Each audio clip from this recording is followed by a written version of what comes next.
Writer PH. So, can you just talk about yung Artikulo 247, how it parang uh, serves as a basis po ba nung show, and yun nga, what's the challenges of directing a legal drama series? Okay. So Artikulo 247 is an article in the revised penal code na nagsasabi na if you see your spouse na in the act of making love with his or her paramour, no, kabit, kumbaga, that you are protected by the law, na kapag ka nasaktan mo sila, even if napatay mo sila, that you are not going to be charged with parricide. So Artikulo 247 yung ini-invoke mo doon.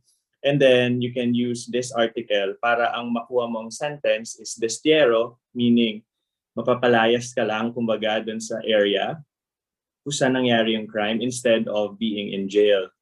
And yung destiero na yon, yung pagpapaalis sa'yo, is not even for the purpose of banishing you in the city or the place that the crime happened. It's more of a protection pa nga dun sa nakapatay. Kasi baka siya ay sugurin or awayin ng mga kapamilya nung napatay niya. So yun yung Artikulo 247. So this is the jump off point of the series actually. So mas tinitingnan natin kung paano nga ba gumagana yung batas in favor of the people na mga naagrabyado at yung mga nakasakit. So in this story, parang mas nag-favor doon sa evil side yung batas because they've proven na talagang pwede nilang i-invoke yung Article 247. So meron siyang mga loopholes din kung paano natin ginagamit yung article na yan. The challenges that were present sa paggawa ng isang legal drama, it's my first actually. Parati naman ako nag-shoot ng mga scenes na nasa korte, ganyan, or merong mga kasuhan. But this is the first time that I will be directing a series that's based on a legal premise. So ang pinaka-challenge niya is to be very detailed. Alam mo yon, yung parang kailangan kong i-research talaga with the help, of course, of our writers kung paano yung tamang mga terms, tamang mga procedure, even the seating plan inside the court, I had to research that. Kung paano nga ba talaga yung lawyers nakikipag-discuss within the court. Pronunciation. So actually, Artikulo 247 is a creative way of saying the article, but inside the court, it's read as Article 247 or Artikulo 247. So yung mga ganitong technicalities na when you're shooting inside the court, you have to be very, very conscious about it. Ayoko ring magkamali. I have friends who are lawyers, so medyo at least doon nakampante ako na I have people who I can ask. So yun lang naman yung pinaka-challenge niya so far, bukod sa pag-shoot na during the pandemic. So yun. Pero in terms of yung parang balance between the legal and then the drama, alin po yung parang mas matimbang sa kanya? Okay. Does it focus more on the aftermath of the cases, or? Yeah. The legal basis of the story is just a jump-off point. So kumbaga, dun lang tayo nagsimula that the characters had to go through a case that involved Article 247, Artikulo 247. And then we ride on the journey of these characters after the case. So ano na ba yung nangyari sa buhay ng mga tao involved in such a case? Kasi yun yung gusto natin ipakita na, okay, sige, na-resolve. It's lawful, tama yung naging desisyon ng korte para sa batas.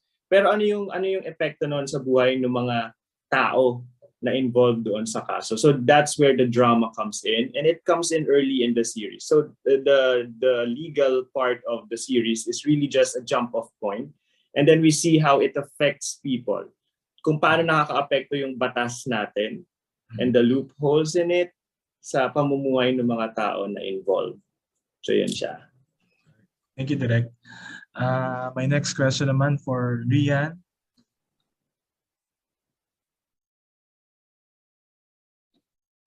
Hello.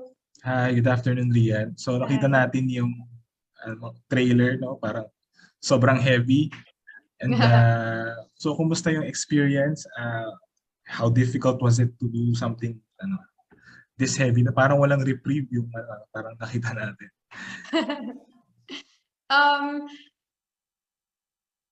Actually, okay naman. Parang any feeling or emotion naman na required sa script, parang it's always still fun to get to it or to achieve a certain emotion kahit negative emotion pa siya or heavy emotion.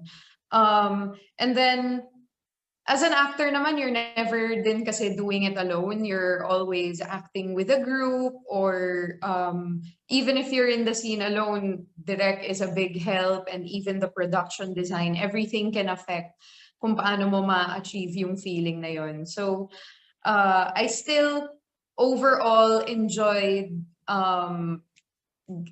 achieving those feelings that Jane has in her life.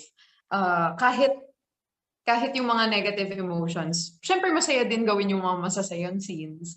But yeah, we all naman do it together. So would you say na so far this is one of the toughest you've done for television?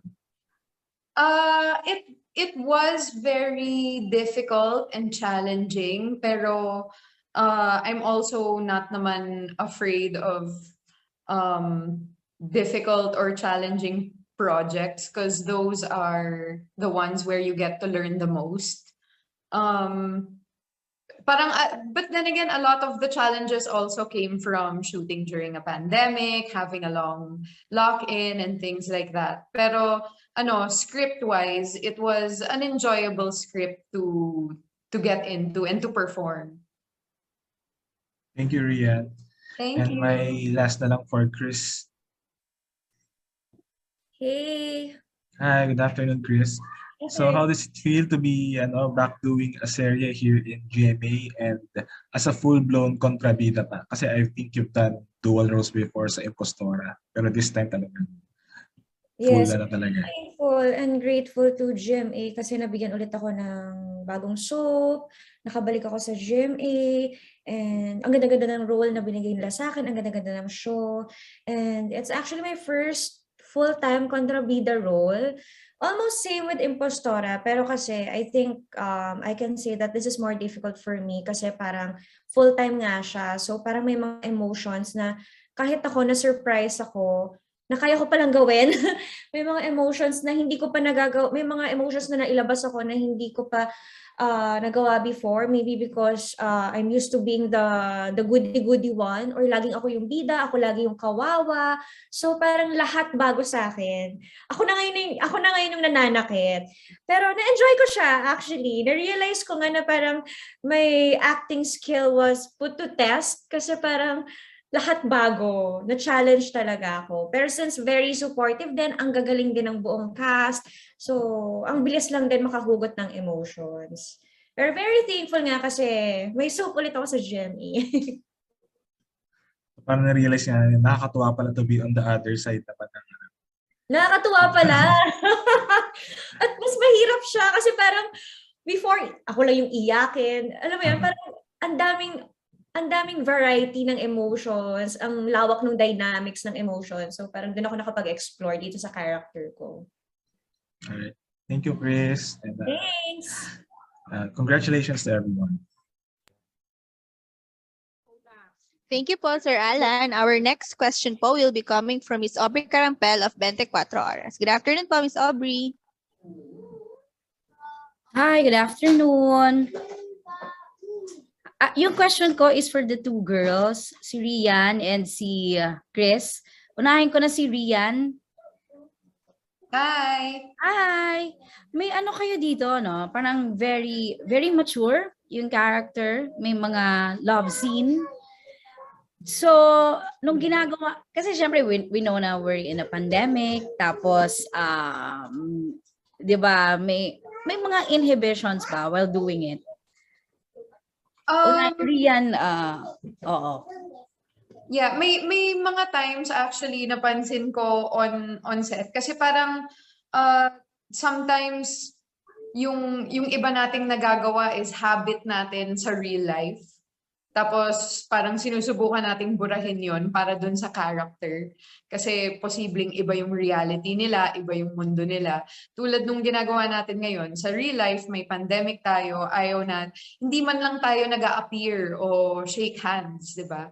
Tapos dito sa mundo ng Artikulo 247, walang pandemic dito. So minsan napapansin ko on set or during a scene na may mga times na siguro sa past, iba yung magiging decision ko dun sa scene, like yakap agad or something like that. Yun yung mga habits na sinusubukan kong tanggalin, na parang mag-hesitate ako bago ko yakapin kung sino man yung ka-eksena ko or things like that. Pero yung comfort level naman kasi namin on set, okay, kasi lahat kami, we were tested, we went through a 10-day hotel quarantine, everything was very safe. And then honestly, before and after kissing scenes, may mga antiseptic gargle pa kami and things like that behind the scenes. So ayun, lahat naman yun nakakatulong dun sa comfort level namin on set. At saka since bubble siya and kami-kami lang naman din yung mga magkakasama, parang we can do intimate scenes like this dahil may tiwala kami dun sa sistema. Parang I Yung think safety protocol. I think kasi parang nung nagsa-start pa lang yung mga lock-in taping, medyo parang may hesitations gumawa ng mga love scenes eh. But dun sa napanood ko kanina, no, so medyo may sense of parang confidence and trust din, no, with your co-actors. Yes, definitely. At saka, ayun, pati sa sistema na binuo ng GMA para siguraduhin na safe kaming lahat, not just the cast, but also every member of the team. So those were things that helped. The fact na may pirmahan pa nga kami ng waiver before intimate scenes like this, just to be sure na everyone is doing it yung hindi napipilitan. Yes. It's still kasi nasa amin pa rin yung choice as the actors kung sino man yung kasama dun sa eksena na yun. Kung comfortable ba kami sa certain level of closeness, sharing air, sharing space and everything. So ayun, parang when it came to the time na i-shoot na namin yung eksena na yun, we already achieved yung comfort level na yun. And sobrang crucial sa story. No? Oo Sobrang hindi crucial siya, alam mo yun, parang premise na din siya nung lahat ng mangyayari pagkatapos eh. Ito yung, parang yung eksena na din na yun yung magiging dahilan ng parang domino effect ng iba't ibang nangyari sa mga buhay nila.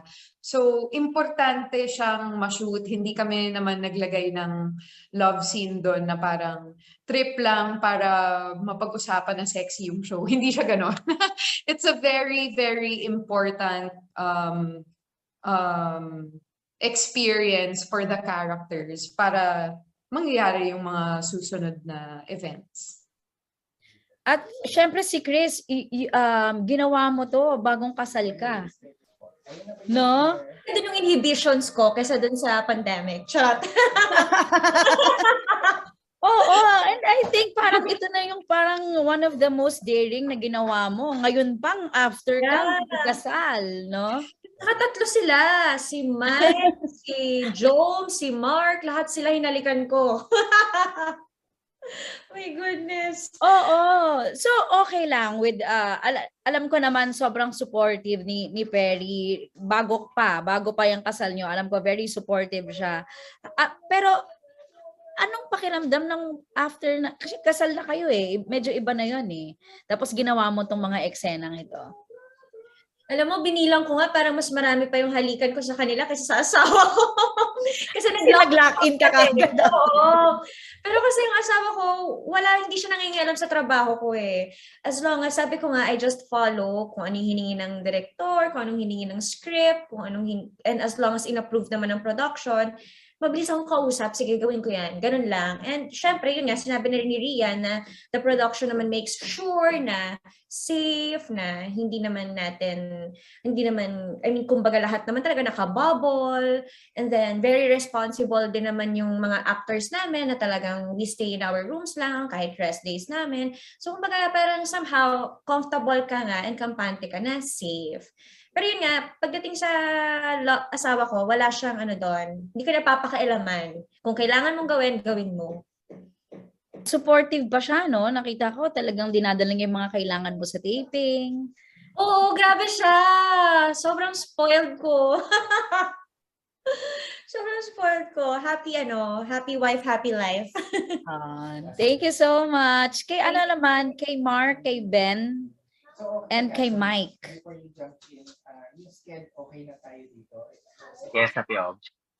Ayan. Ito si Mark. Ikaw naman, Mark, bagong kasal, no? Right after ng... Yes. Bagong Tsaka sakal.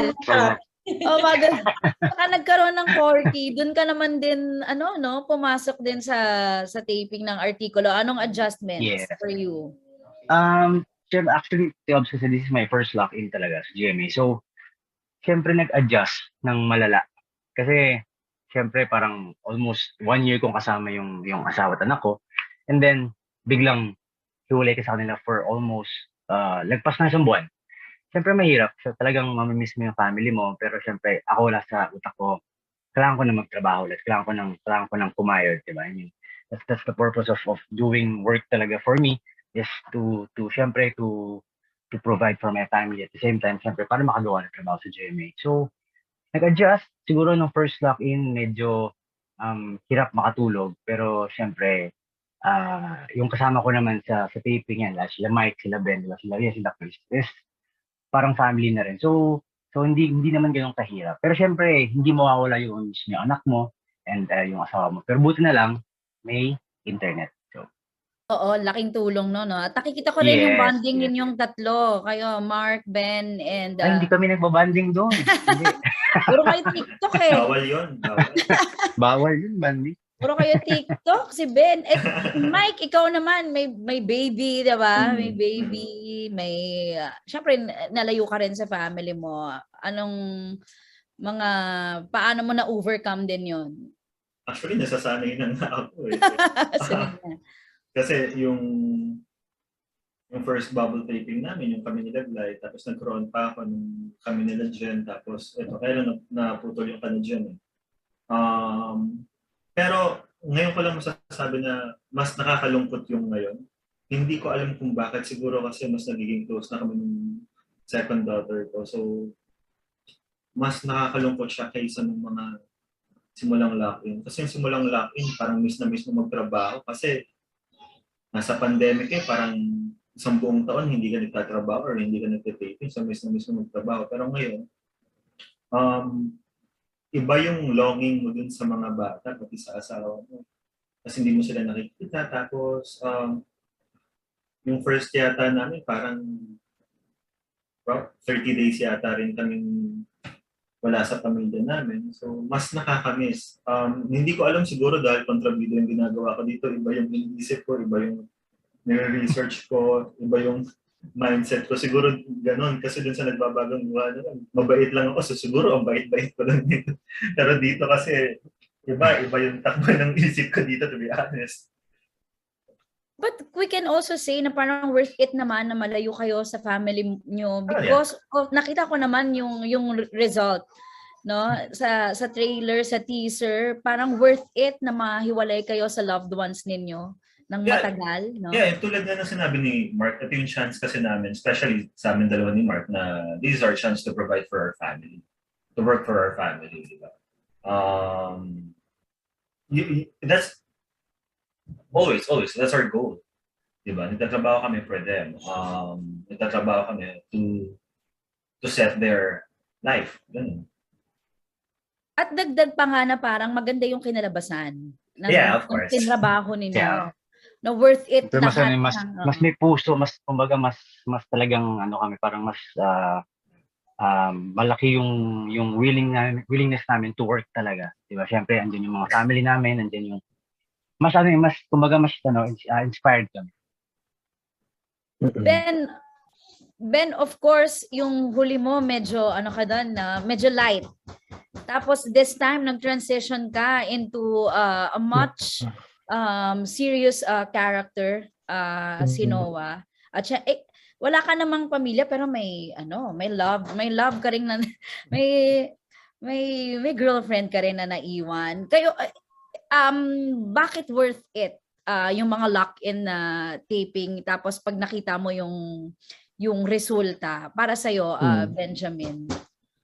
Well, it gives also yung nga sabi nila Mike and Mark na opportunity to provide, and not only for us kasi kami lang naman nasa camera, pero you have to think about everybody that's working behind the camera who also have families and people to provide for. It makes it possible for them to also provide.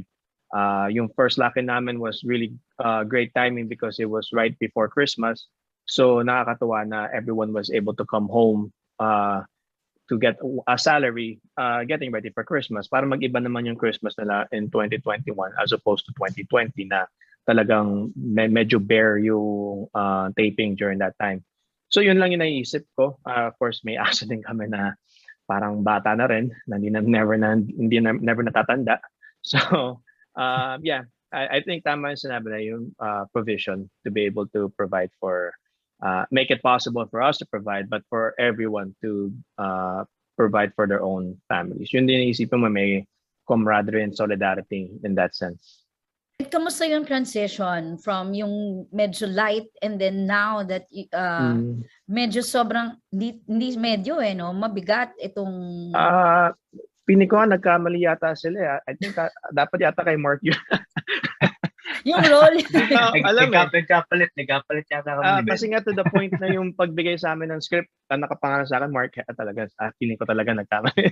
The joke lang from production. But yeah, again, it's nice to, even during the pandemic na you would probably accept work nonetheless. They still, GMA still find, ETV and Artist Center still finds ways to challenge you. Yung pa rin naisip nila, hindi lang just to provide for you na ito, kailangan mo kasi ng trabaho. They still, may ganun pa rin silang care or parang vision para sa'yo na mag-iba ka naman ng mag-iba na atake, may pakita kang iba. Also, ayun nga, sama, same thing with Mark and Mike. I've worked with them before. Tama yung sinabi nila, iba yung atake nila because of may iba silang rason behind the camera. I see the maturity in Mark's acting, kay Mike then. So, Chris and Rian, everybody. So, nakakatawa. Parang may ibang gusto or may ibang zest yung pag-acting ng mga kasama ko. Thank you so much. Maraming salamat. Thank you. Thank you, Tito Aubrey. Thank you po, Miss Aubrey. Our next question po will be coming from Sir Ruel Mendoza of Pangmasa. Good afternoon po, Sir Ruel. Hello. Ayan, okay. Yun. First, congratulations to the whole people behind Artikulo 247. Napaka-controversial ng inyong trailer. So I think it will be number 1. Sana, no? Pag nagpalabas. So my question will go first kay Victor Silayan. Siya yung bagong Kapuso yata dito. Yes, hello Vic. Yes. How are you? I'm good. Sana good ka rin. Ayun. So is this your first with GMA? Your first teleserye? Or lumabas ka na before? Actually, I just remembered I was able to do one a long time ago, Pepito Manaloto, but that was just a guesting. I'd say this is my first serie with them, although it is an introduction role pilot.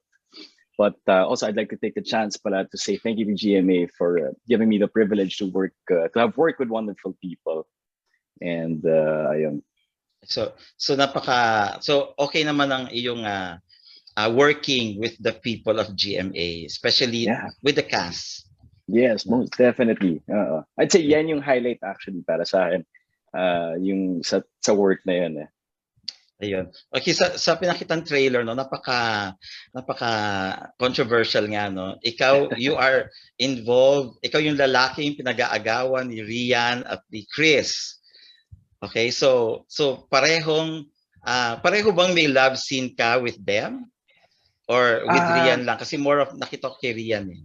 Si Chris parang tinatanggihan mo, parang Actually, ako ang tinatanggihan ni Chris. Ang Okay. mahal na mahal ko ang asawa ko. I won't reveal too much, but sa trailer, actually yun.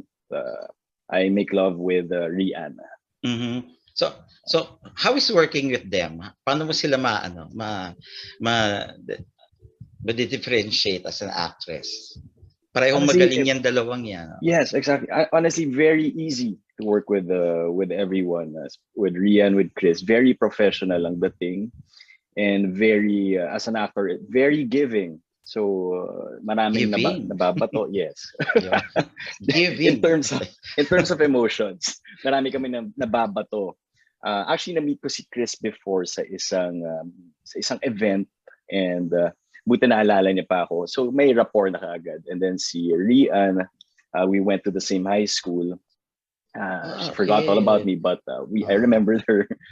But it was Pumasok ka nga dito, Rian. Ipasok na natin si Rian. Natatawa yata siya. Ayun. So Rian, hindi mo naaalala si Victor. Hindi mo siya naaalala. You went to the same high. Di ba Lasal ka? You're Lasal Sobel. Tama ba ako? Yeah. Ayun. So pareho kayong Lasal Sobel. So stalker ka ba, Victor, di Rian? Kaya hindi ka na masyado maalala? In her defense naman, kasi higher batch ako, kaya hindi niya ka maalala. Okay. Iwan na lang natin doon. Ayun. so, Hindi, at saka 2 years lang kasi ako nakapag-high school, and then nung summer break, pagkatapos ng second year, nag-GMA na ako. Okay, and artista ka na. hindi pinayagan ng school na magstay ako doon. Kasi nga, para bang ang dami kong absent, if ever. So yun yung nangyari. Parang after 2 years of high school, I had to leave Victor in the past. Charot.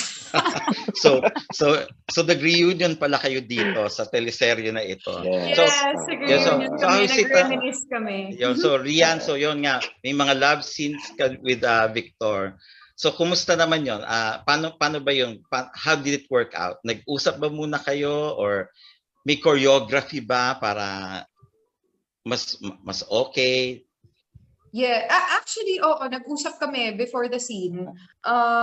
But kasi iba na ngayon, ang dami na nating kailangan pag-usapan ng mga technical things. At saka, syempre, tinetesting din namin yung comfort level ng isa't isa sa paggawa ng ganitong klaseng eksena, given na may pandemic ngayon, may mga kanya-kanyang fears din.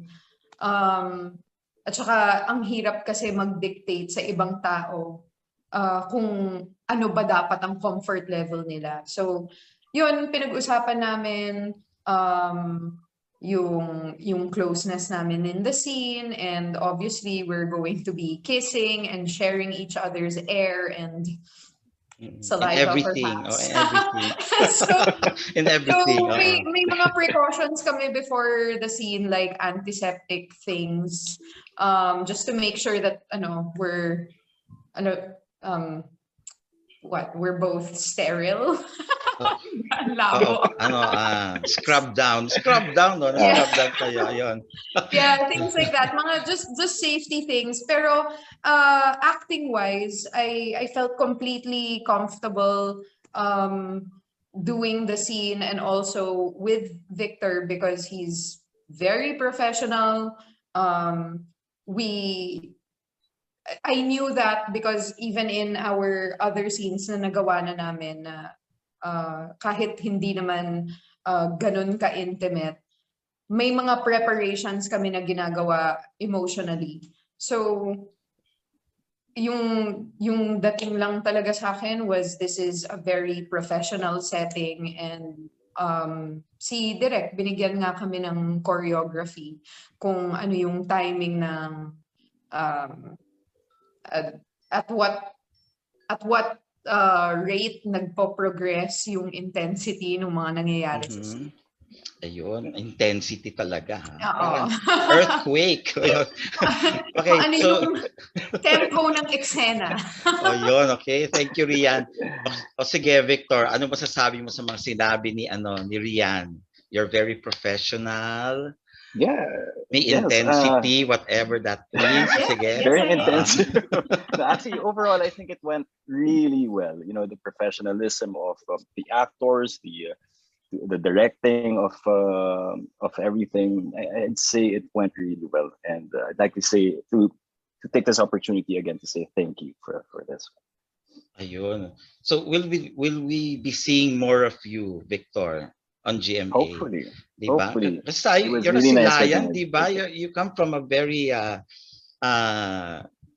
acting clan. So kailangan we have to see more of you and makita what you're made of, no? Hindi lang dahil physically you look good, diba? But Thank you. acting wise, we have to see more of you.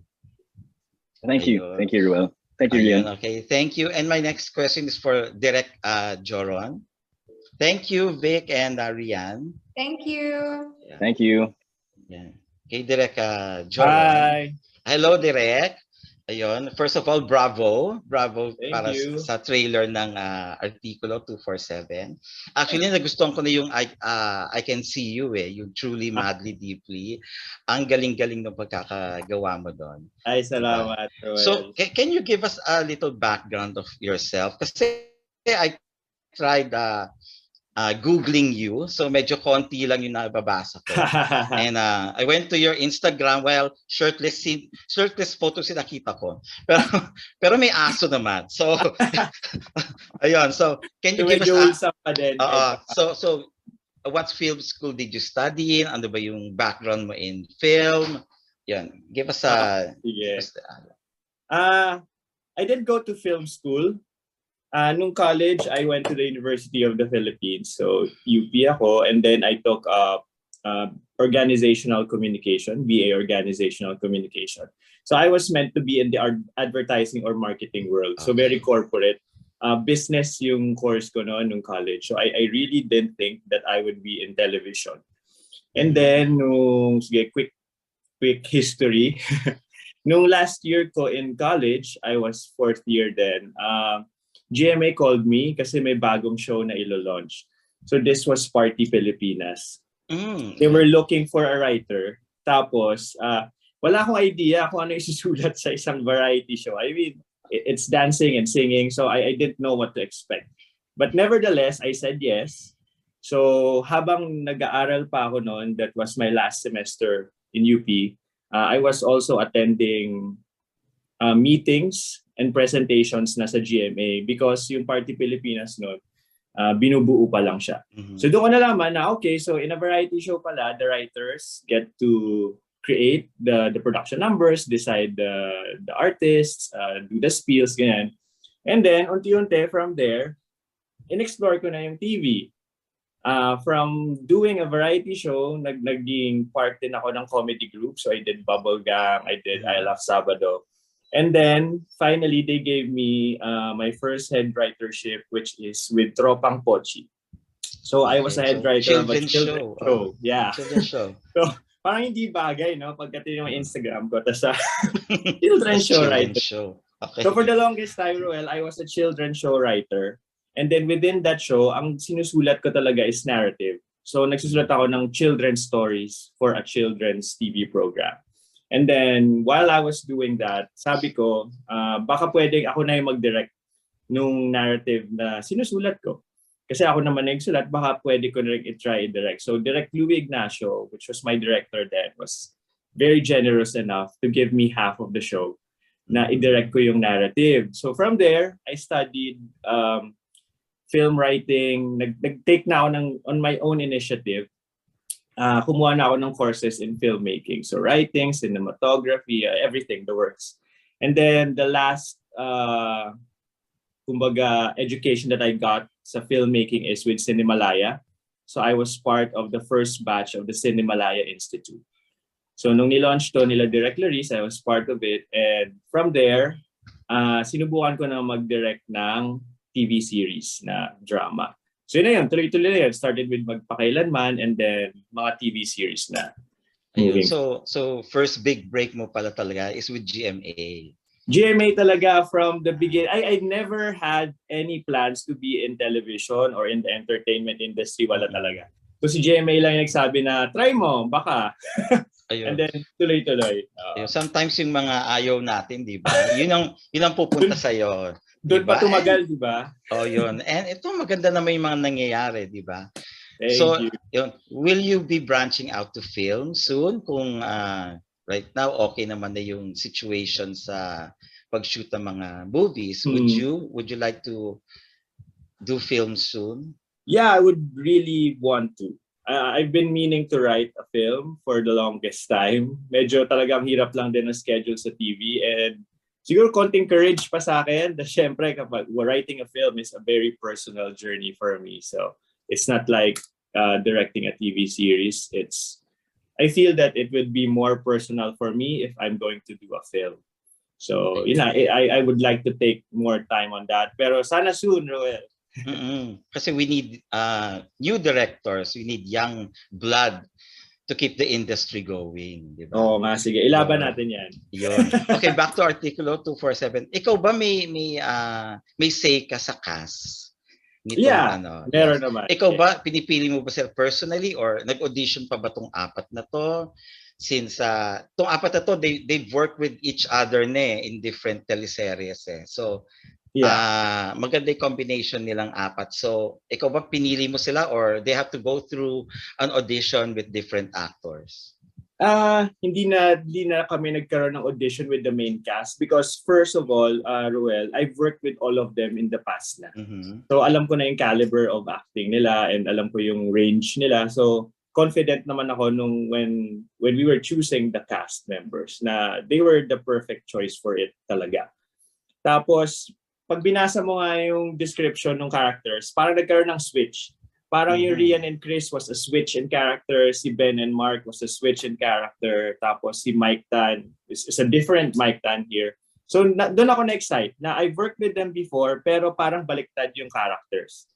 So wala nang naging question when we were lining up the cast na parang this would work. Interesting siya kasi first time natin makikitang bali-baliktad sila ng gagawin. So different side naman yung pinakita mo sa performance nila. Kasi out of their comfort zone. Yeah, like do sa Truly Madly Deadly, si Rian was siya yung role ni Chris ngayon. Pero ngayon, si Rian naman yung mabait and si Chris naman yung hindi. Parang gano'n. So, ayun. Ang galing, okay. And yun na nga, ano pa what's next for you? Ano pa yung mga gagawin mong mga ibang klaseng teleserye in the future? May naisip ka na ba? May nakabangko ka na bang mga ideas na ipepresent mo na lang sa GMA? Oo, marami ako nasa cellphone ko lang, Boss Ruel. Nilalagay ko lang sa notes. Pero sana yung susunod, it's either gusto ko sana ng action or baka comedy naman para mabanlawan lang kasi puro mabibigat na rin yung mga ginagawa ko recently. Although sa set naman, hindi naging mabigat i-shoot itong Artikulo 247. However heavy it may seem sa inyo, sa set hindi siya ganun kabigat. It's also campy. So, dun ko nare-realize na okay, baka masaya rin gumawa ng yung mas todo pa sa campy, yung comedy, ganyan. So, baka comedy next time or action, why not? Ayun. And so worth it yung 8 months. Sabi mo nga, di ba? 8 months ang tinagal ng pagkakagawa nitong, na-move, umabot ng 8 buwan. So was it worth it? Is it, nagamit ba lahat ng mga kinunan mo? Nung napanood ko yung AVP kagabi, it's worth it. And I've been messaging with my executive producer then, si Mavic, na we are proud of the work that we've done. It's all worth it. Lahat ng pagod, yung haba ng preparation for this series. Ang haba talaga. It's worth it. Kasi kapag you come on the set well-prepared nga naman talaga, it turns out well. Yun. And you have professional actors to work with. Oo naman. Mas madaling mas madali. Oo, mas mas experimenting stage na lang kaysa nagkakapaan pa. So, talagang maganda siya lumabas kasi nagtitimpla na lang kami kumbaga sa set. Hindi na tayo nagsisimula pa sa kapa. Ayun. Okay. Thank you, Direk. Thanks, Joel. Congratulations. And to the cast, congratulations. Thank Okay. you. Okay. Thank you po, Sir Ruel. Our next question naman po will be coming from Sir Jake Napoles of GMA Web. Good afternoon. Miss Carla, bilang isa po sa mga batikang actress na po, matagal na po sa industriya. Kamusta po? Ano po yung masasabi niyo sa acting performance na ipinakita nitong mga nakatrabaho niyo po sa Artikulo 247? Well, first of all, I'd like to thank again GMA, GMA for giving me a chance to work a major role for such a long time, no? Sa teleserye, because many times it's just a guesting thing because I'm busy doing in another network. So this time it was like it was really a privilege for me to be able to work, especially with the actors here dito sa Artikulo 247. I have never had a chance to work with them, and I was impressed. Sasabi ko na in this new norm where we are, where we become family because we're in a bubble, though we're not always, we don't have an opportunity always to be together or to bond, but we on the set, I think I would say that these actors are very giving. Kasi for you to be a good actor, you have to be very selfless, generous, and you always work for your scene partner. And I think with all of this time that I had with Artikulo 247, wala po akong masabing nahirapan po ko sa mga co-actors ko po. And even with the production crew, with everybody really worked so hard to make this a success. So maraming salamat. Okay po. Ano naman po yung mga dapat abangan po sa character niyo po dito sa Artikulo 247? Paano po makaka-relate yung mga viewers po natin? Siguro for a mother, kasi dito iba yung ang character ko dito is having two sons, rich, all that. Kasi based na naman ito, so Artikulo 247 really is about how would I say, disloyalty. Yung mag-asawa, no, nagkakaroon ng kabit, no, adultery.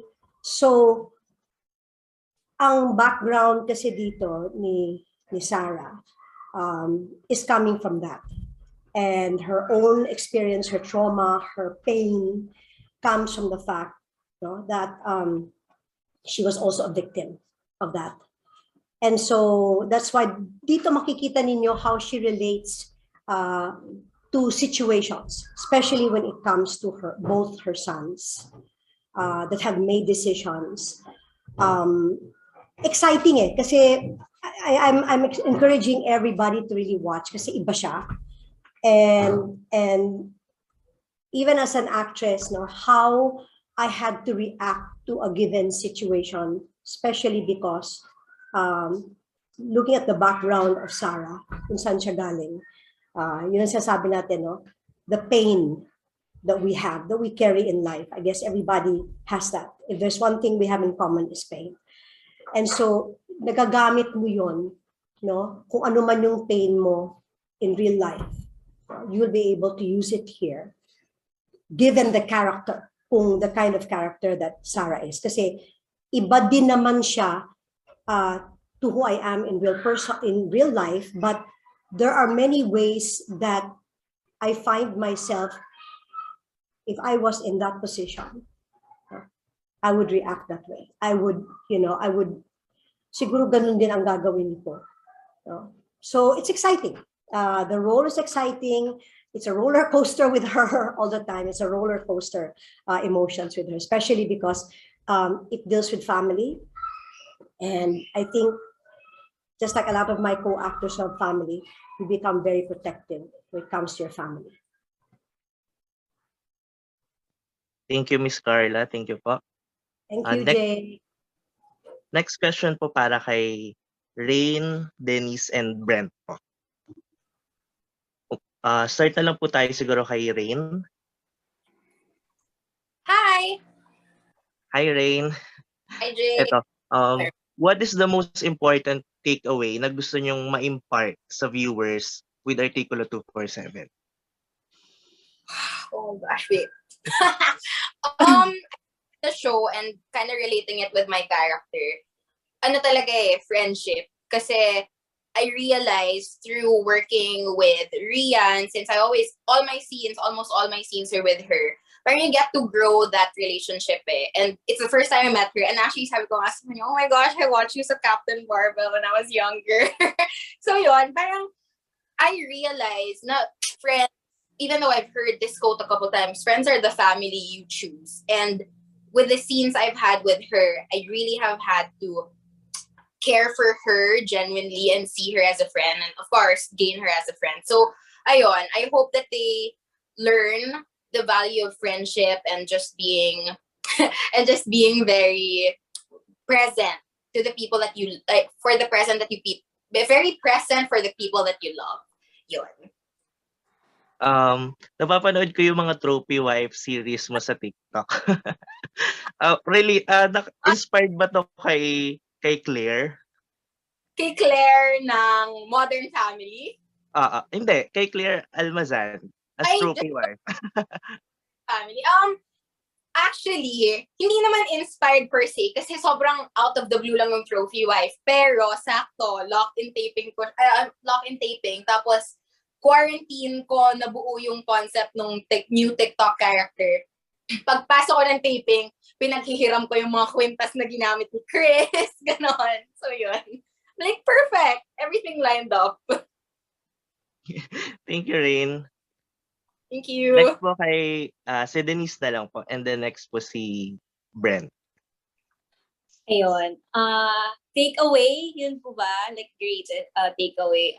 Not really, not necessarily connected to my character, but the whole theme of the show in general is that everyone is motivated sa ng reasons, their own reasons kung bakit sila ganon. Lahat ng actions nila are a product of who they are, of their experiences. So, each character po dito may mga kanya-kanyang, yun nga, hugot kung bakit sila naging ganon, bakit hindi sila necessarily cast na masama, kaya bakit sila nakagawa ng mali or seemingly masama para sa nakakarami. So yun, in life itself, we all are a product of everything that has happened in our lives and sinong mga nakasama natin and our decisions, diba? Merong mga dahilan bakit tayo ganun. And it's not, it won't be too late for everyone to still get back up and make things right. Just like for Jane and for everyone else. So talagang sana mapanood nyo kasi bawat character dito talagang hindi lang siya nilagay for the reason being talagang merong purpose. So, yeah. Wow. Bali yung character mo dito, friend ka ni Carmen. Feeling friend. Kasi staff niya ako sa isa sa mga businesses niya po. Pero medyo, yun nga, gaya ng po sabi ko, merong motivation si Chichi. Bakit ba siya feeling close? Yung bakit siya feeling may-ari din ng business, no? So, yeah, bago rin to sa akin kasi parang usually I just do the character based on paper. Parang, okay, medyo ko dito, fun, ganyan. So, nag-enjoy ako to put like internal dialogue kung bakit pa siya ganon. So, may epal-epal lang din siya sa eksena. So, yeah, yun. Di naman siya like friend, pero feeling friend. And I guess we can all relate. We all have that one person in our lives. Char? Okay, thank you, Denise. Thank you. Next po si Brent na lang. All right. So, my takeaway for this is, ang dapat nyong abangan is yung paano nag-collide yung bawat characters sa scene dito sa Artikulo 247. And me playing the role of Jigs, super malaking opportunity to for me, and yung aabangan nyo is yung paano tong nagkasama to, kasi ang madalas kong kasama dito is si Noah, ayan, si Benjamin Alves, Rian Ramos, and also si Rain Matienzo. So yun yung nilook forward ko talaga, and marami kaming hinanda para sa inyo. So abangan niyo po yan. Nabanggit mo din na laging nga kayo magkasama din ni Rain. So, may dapat ba kaming abangan na tandem yun ni Rain Matienzo dito? Dapat nyo abangan yung tandem ng Rain and Brent yan sa first few weeks. Cute. Basta cute siya. Yeah, maraming, parang kami yung icebreaker dito sa mga scenes, kasi mostly from the main cast, mabibigat talaga to eh. So, itong mga characters namin dito, kami yung magbe-break ng ice. So, abangan nyo po yung mga kaganapan doon. Alright, thank you. Next po kay Miss Rian and Miss Chris. What love or life advice would you give your character in Artikulo 247? Siguro life advice. Parang I would say sa mga decision sa buhay, wag padalos-dalos, kasi the decisions that we make today will affect kung ano yung mangyayari sa atin tomorrow, next month, next year, and parang sometimes we have to really think about the things that we're doing bago natin gawin. Kasi sometimes pag nasa heat of the moment, you might end up doing something that you regret. And ayun si Jane, parang may mga times na parang yung feelings niya yung mas sinundan niya kaysa sa utak niya, and may mga times na ni-regret niya. Although may mga times din na hindi. Parang ganun. So you really have to listen to yourself and be mindful about the things that you're doing. Is it based on how you feel or based on what you think? Pero may similarities ba si Jane at si Rian? Malayo. Although I enjoy naman din talaga playing mga characters na malayo sa akin in real life. Kasi parang dun mo natetesting yung empathy mo bilang actor, na kaya mong umintindi ng tao kahit iba siya sa thinking process mo, or iba siya iba siya sa personality mo. Ayun. So, malayo pero naiintindihan ko siya eh. Alright. Thank you, Miss Rian. Thank you. Next po si Miss Chris naman po. Ano yan? Same question. Ay, hindi po. What's the best trait you love about your character na si Claire? Pati po na rin si Carmen. And why? Kumbaga kasi nakita natin na parang ikaw yung kontrabida, pero ano yung best trait na nagustuhan mo sa kanila? Siguro with Claire, I can say that she's very soft-hearted. Like, she seems to be strong, physical niya, and matapang siya sa lahat ng tao. Pero siya yung once na iwan mo mag-isa, or yun nga, magkaroon siya ng moments sa sarili niya, ang dami ng insecurities, ang dami ng frustrations in life, may intindihan mo kung bakit siya ganun. So, I guess yun yung tinatago ni Claire na hindi na pinapakita sa ibang tao, pero malambot yung puso niya, alam mo yun. Gusto niya lang ng pure love, gusto niya lang ng authentic love, gusto niya lang na maintindihan siya ng mga tao. With Carmen naman, well, si Claire din naman siya, pero yun nga, feel ko, Claire is more of Carmen, kasi si Carmen yung sweet, yun talaga yung life na gusto niya. Yung mahal siya ng mga tao, kung sino siya. Though, syempre, fake niya lang naman talaga si Carmen. Pero yun yung gusto niyang love, yun yung gusto niyang attention, yun yung gusto niyang maging. Pero yun nga, dahil may mga kailangan siyang pagdaanan, may mga kailangan niya ng pera, ganyan. mahal niya si Mike Tan. So, kailangan niyang magpanggap, kailangan niyang mag-ibang tao. Pero si Chris ba, parang handa ba talagang gawin lahat para sa taong mahal niya? Oo naman.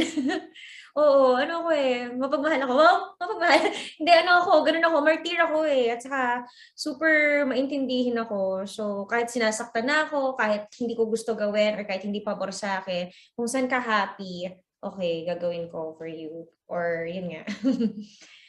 Ayoko nang nakaka-disappoint, and ang isa pang siguro masama akong ugali or negative kong ugali is hindi ako makapag-no. So, parang, ano yun?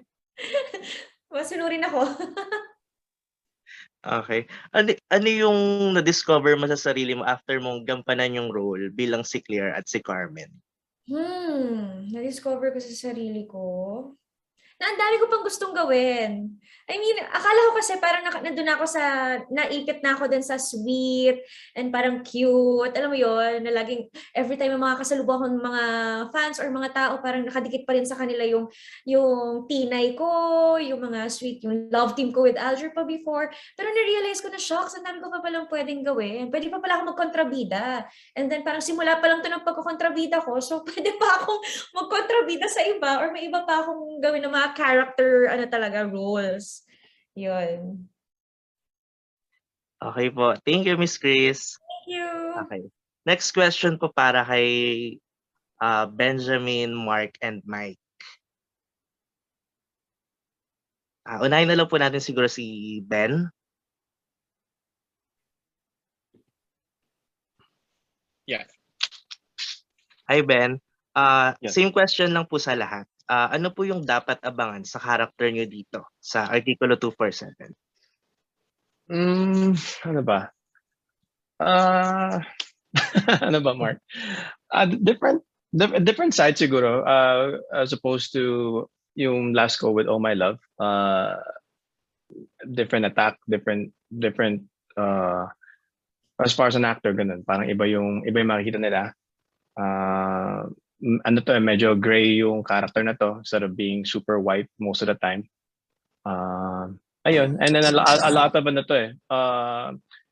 my first time working with Rian as far as a love team. So hopefully magustuhan nila yung journey ni Jane at Noah. Parang doon sa music video, parang 10 beses yata akong lumuhod sa harapan ni nag-propose kay Jane. So siguro one of those umuo naman siya. So hopefully that resonates and translates well on screen and for our viewers. So yeah. And again, just the title alone, Artikulo 247, is enough to get you engaged and to watch our show. Additional question lang, Ben. Ano yung natutunan mo sa role mo dito bilang si Noah? In the beginning of arc ni Noah kasi medyo pretty internal, self-absorbed kasi nga sa pinagdaanan niya. So yun yung parang I can probably take from what he went through na parang you have to be open.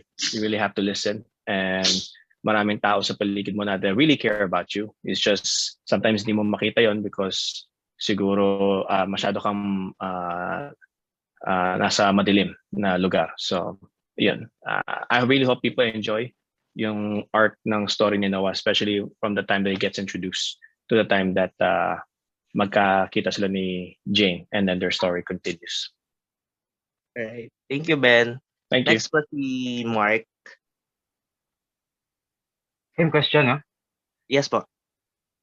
Well, kasi I think yung character ko dito sa Artikulo, it's very different from the other roles na nagawa ko. Unang-una siguro is hindi ako magaslaw dito, hindi ako marot. It's a very mature role na binigay po sa akin at very loving na like sa asawa. Yes, Mike, right? Sa asawa at sa family. Lalo-lalo na kay Ben. So talagang nakita niyo dito yung character ni Elijah na talagang family guy siya. Kasi it's like hindi niya hahayaan na merong mangyaring reason para magkaroon ng parang masaktan mo yung family mo. So may mga times na dumating, like sa mga scenes na gano'n, sobrang mapapakita dito na parang saktan siya for both, for her mom, syempre for the brother, na hindi niya gustong mangyari. So it's a different role for me. It's a very mature role. Yung binigay ko sa akin sa Artikulo 247. Alright. Thank you, Mark. Next po, Thank you. Sir Mike. Sorry po ulit naman ng tanong. Thank you. Ano po yung natutunan nyo, na-discover nyo sa sarili after yung gampanan yung character nyo dito? And ano po yung mga dapat abangan sa character nyo dito sa Artikulo 247? Well, nung nasabi pa lang sa akin itong role, na-excite ako kagad kasi sabi ko, kakaiba itong gagawin ko. Kontrabida siya. Tapos, nagawan ko kaagad siya kasama, syempre yung pakipag-usap ko with Direct, kay Miss Camille, kung paano namin bubuuin yung character. Kasi iniisip namin, paano siya magiging kontrabida na hindi naman siya mukhang goon or kontrabida talaga. Na sadyang isa lang siyang masamang tao. Na hindi natin iaarte na masama siyang tao. Alam mo yun? So, ang pinaka nagustuhan ko dun sa character ni Julian is very clever. Alam niya kung ano yung ginagawa niya, kalkulado niya lahat ng bagay. Hindi siya nagpapanik sa lahat ng sitwasyon. Kasi alam niya kung paano rin paikutin yung batas. Since ang background niya ni Julian dito ay isang lawyer. So, yun yung mga nagustuhan ko sa kanya. Siguro, kung sa totoong buhay, hindi ko siya magugustuhan. Pero gusto ko kasing ginagawa yung mga ganitong klaseng roles. Kasi dito ko rin na dito rin ako nakakapag-experiment kung ano pa yung kaya kong gawin bilang actor. Yeah. Alright. Thank you, Sir Mike. Thank That's you. all po. Thank you, everyone. Thank you. Yes, hi po. Mukhang interesting ang role mo sa show. So pakikwento po without revealing too much. Okay. Alfred is a devoted husband kay Chris. He eventually gets his heart broken as he catches his wife having an affair through a private investigator. Tapos through the course of his grievance, parang mapapafall siya kay Rian who works for him.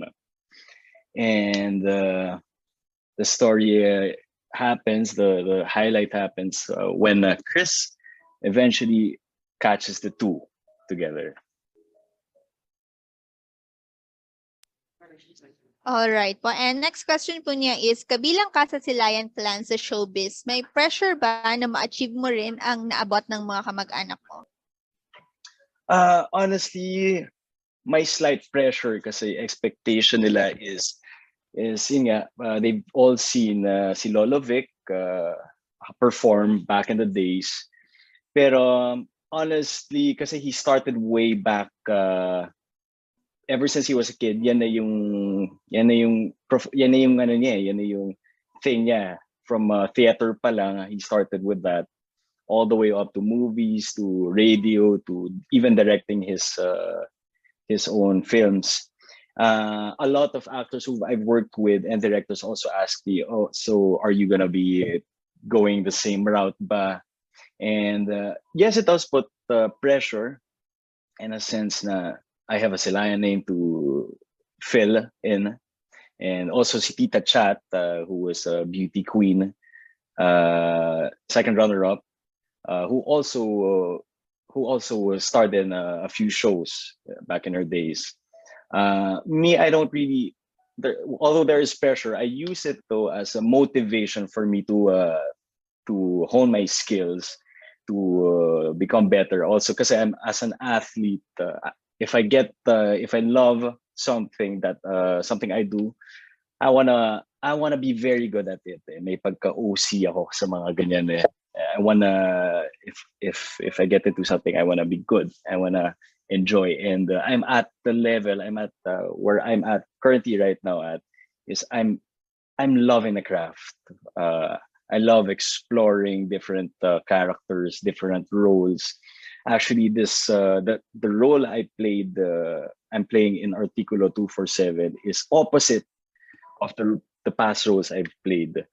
The past roles I've played kasi nasa kontrabida side ako, which my Lolo Vic would always play for what he's known for as a kontrabida. And for the past years, I've been doing those roles. So when I played the Artikulo 247, it was completely opposite of that. I was honestly telling the cast and the crew that it's actually a challenge for me to become the good person. Although may mga intense scenes involving me and my wife, Chris, it was hard to remain. I'm the good guy here. I can't give hints of na masama. Especially there's this part that my very first scene I remember with Rian, may one look ako nabibigay sa kanya dapat, and I'm supposed to play it subtly na parang, okay, I like this girl. Pero may tendencies na, may remnants of the past of playing kontrabidas na lumabas sa eksena na, oops, sumobra yung pagkabato ko. Pressure, yes, it's there, but again, it serves as a motivation for me, and I'll leave it at that. Next question niya po for you is, isa kang hunk, may labanan ba kayo ng abs ni Benjamin sa show?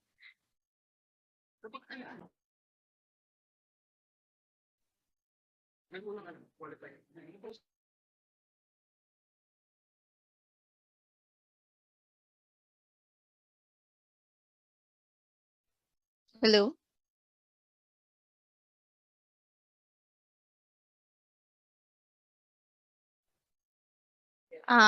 Okay, balikan po natin si Sir Victor later. Ang next question po is for Sir Mike Heras and Mike Tan and Mark Heras. Combination yun. Hello, sorry, yung internet dito kasi is very... sorry. Okay. Sige. Naka-cut yung internet, yung wifi. I'm at Subic kasi. Okay, no worries po. Isa na lang po yung question for you ni Sir Romel. Ito po yan. Isa kang hunk, may labanan ba kayo ng abs ni Benjamin sa show? Wala naman. Actually, ang panalo dyan si Mark eh. I-involve ko si Mark dyan.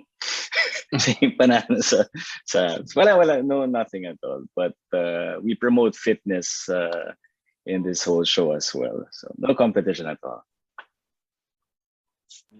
Okay po. So yung next question po. Thank you po, Sir Victor. Yung next question po natin is for Sir Mike Tan and Mark Heras.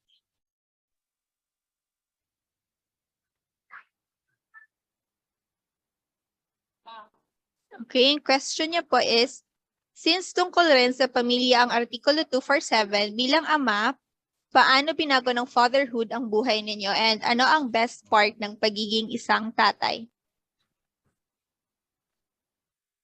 Ano, Mike? Isip? Hindi, I think, una-una siguro yung towards work. Kasi talagang iba yung naging mind. Ako, feeling ko compress kami ni Mike, iba yung mindset namin pagdating sa trabaho. Talagang, siguro masasabi ko na mas nagseryoso kami. Legit na mas nagseryoso kami this time. Kasi syempre, iba yung inspiration namin ngayon, iba yung dating kasi ng mga bata, iba yung binibigay sa aming saya, iba yung binibigay sa amin parang yung gusto namin magtrabaho for them, not just to provide, but basically para na maging magandang ehemplo someday for them. And ang laki ng binago sa buhay kasi kung before trabaho kami, then after that relax, pahinga, chill. Ngayon talaga parang after work, gusto namin umuwi ni Mike. Hindi para mag-relax, para bumalik dun sa normal namin ginagawa, which is alagaan yung mga anak namin, di ba? So it's really different, parang part of my life ngayon. Kasi talagang masaya lang yung pakiramdam. And I'm really happy na nagagamit siya sa trabaho. Tungan ko lang yung sinabi ni Mark, yung sabi niya yung Di ba, nagtatrabaho ka, galing ka taping, tapos uuwi ka para magpahinga dati. Ngayon, hindi. Uuwi ka para gawin mo ulit yung normal routine mo. Ano ba yung normal? Bawal ang pahinga. Yun nga, mag-aalaga ka ng bata. Siyempre, bukod sa pag-aalaga sa bata, kailangan maging asawa dun sa asawa mo. So, kung sa tingin ng iba, nakakapagod yung trabaho namin, kapag uwi sa bahay, mas nakakapagod minsan. So, ganun yung nangyayari kasi non-stop yun. Kasi sa taping may rest day eh. Oo, Taping may rest day. Oo. Sa bahay, walang rest day. So, yun nga. So, yung mindset, nababago talaga. Ako naman, never ko naman tinake for granted yung trabaho. Siguro ng mga 18 years old ako, baka yun. Pero, nung nag-mature na ako, yan, hindi na. Pero, iba na kasi yung fear ngayon na para sa akin, ang laging mindset ko, I always need to prove myself. Kumbaga, ano ba yung resume ko? Ang resume ko lagi, yung last show ko. Kung hindi maayos yung last show ko, may fear ako na pwede ako matagalan ng trabaho or hindi ako makakuha kagad ng trabaho. Kasi andun yung fear na kung wala tong job na to, paano ako makakapag-provide sa family ko? Diba? Parang ganun na yun. Tapos sa mga anak ko, syempre ayoko silang, gusto ko makasanayan nila yung buhay na naibigay ko sa kanila, pati sa asawa ko. So, yun yung laging umiikot sa isip ko na, aside from providing, yung kung ano pa yung moral support na mabibigay mo dun sa mga bata, paano mo sila mapapalaki, ang dami mo nang kailangang isipin. So, ano ba? Mahirap na siya, magulo na siya sa isip minsan. Kumbaga, minsan gusto mag-relax, but you don't have time to relax. Kasi yung pagiging parent, 24/7 yan. Hindi siya humihinto. Thank you po, Sir Mark and Sir Mike. Ang next question po is for Benjamin Alves. Yes po. Ang question po is, natuloy ba ang plano mong pagbisita sa mom and family mo abroad, and kamusta daw po if natuloy? Oh, not yet. No. Every time I had tried to go, we somehow end up ulit na nag-ECQ. So hindi natuloy, and then work came.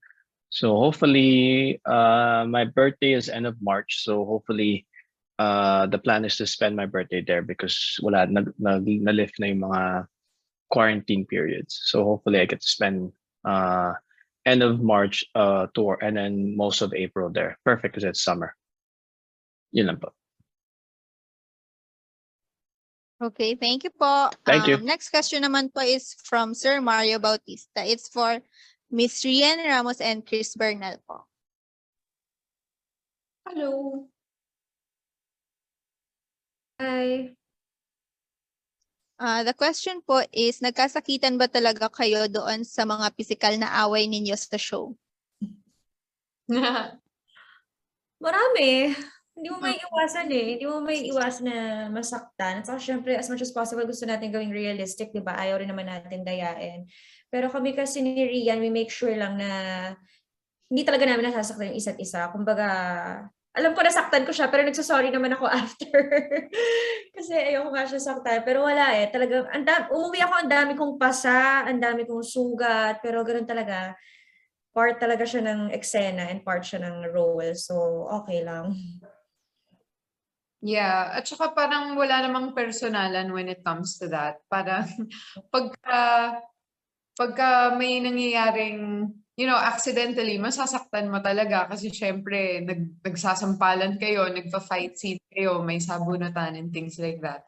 Minsan, makakalimot ko si Chris dahil nangyari yung eksena somewhere na mabato, magagasgas din kami sa depende lang kung ano yung surroundings. Pero wala namang personalan. Parang after nung scene, nile-let go kagad namin. Tapos, uy, sorry gano'n, nasaktan ka. We'll check on each other. Kami naman yung unang mag-check kung okay lang ba yung scene partner namin. And yung next question po for you po ulit from Jeff Vista of Jemmy International. So, his first question po is, sinong strong na babae ang iniidolo mo and why? For me? Yes po. Start po tayo, Miss Rian. Strong women that I idolize. Well, syempre nandiyan na yung mom ko. She's a single parent. I was not easy to take care of in my younger years. So I'm very grateful to her for being so patient and loving and providing everything that I could have needed, even emotionally. She's always been there for me until now. And even during our lock-in, malaking bagay sa akin yung mga video calls ko with my mom, and she sent me home-cooked food pa. Pinadala niya sa akin sa Batangas. So ayun, that's my mom. And then I guess business-wise, another person in my life is Dr. Vicky Bello. Kasi we've attended mga Bible studies together, and that's how I got to know her also through the years. We're related, pero bihira lang kami nagkikita sa mga family functions growing up.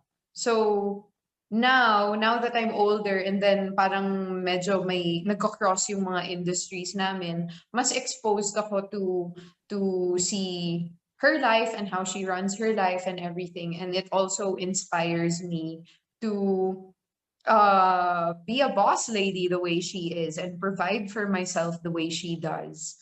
Yeah, those are my two influences siguro. Miss Chris? Same with Rian, syempre mom ko din kasi she's a single parent na din, and then napalaki na kami ng maayos ng mga kapatid ko. She provided for us. Grabe yung support niya sa akin sa career ko. I mean, feel ko hindi ko mararating to kung wala siya. Siya lagi nandyan for me. Siya superhero ko. Basta siya lahat talaga. Lumaki ako sa kanya. So, kaya malaking adjustments din sa akin nung tumira ako sa asawa ko. Kasi buong buhay ko talaga ako, under the care of my mom. So, yun, mommy ko. Sa ibang tao naman, siguro talagang ina-idolize ko rin si Angelina Jolie. Kasi parang, alam mo yun, parang she's a big actress, and yet, kung umarte siya, parang normal lang. She's very humble, and then very inspiring yung ginagawa niya outside of her work. Diba? So, yun yung idols ko. Okay, ang next question po niya is, what makes a woman strong? So, start po ulit tayo kay Miss Rian. Ang hirap naman ng mga tanong sa amin. Pang beauty queen. I believe that I think what makes a woman strong, especially nowadays, parang tapos na yung mga araw na you would depend on someone else to provide for you. And I think women have such a big responsibility, not just to themselves, but also to the people around them, because we're mothers. And parang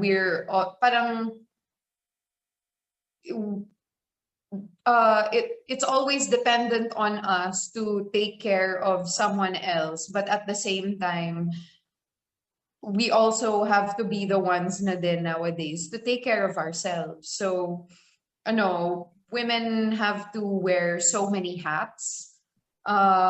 You have to fulfill yourself in the way you work, and fulfill yourself with your family life and who you are to other people also. And ayun, parang I think if you are self-sufficient like that, it doesn't matter how high maintenance you are. Kung ikaw naman yung nagpo-provide ng mga bagay na yun para sa sarili mo, then it's not high maintenance at all. You're self-sufficient and you take care of yourself. Okay, Miss Chris po. Okay. For me siguro, strong woman for me is someone who is not afraid to be herself. Yung open lang. And then she accepts herself kung sino talaga siya, and she shows it to everyone. And she's confident about it. She's comfortable about it. And lalo na nasa mundo tayo ng social media, ng digital, pero hangang-hanga lang ako dun sa mga tao na not living a pretentious life, sa mga babaeng ganon, pero talagang accept na lang talaga kung ano ang buhay niya and kung sino siya. Okay, thank you po. Our next